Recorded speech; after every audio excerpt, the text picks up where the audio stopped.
Shot, बहुत सुंदर, उम्दा, अद्भुत ये फील्डिंग, चमत्कारिक फील्डिंग, व्हाट अ फील्डिंग।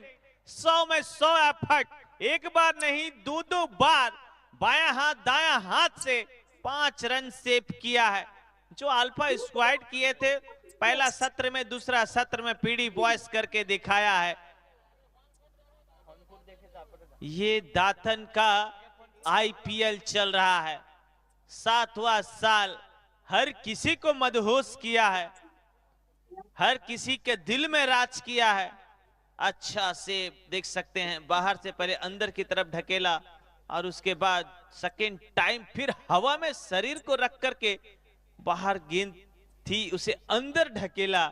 क्या फील्डिंग हुई है, अद्भुत फील्डिंग, चमत्कारिक फील्डिंग, मजा आ गया इस खेल में और उस फील्डिंग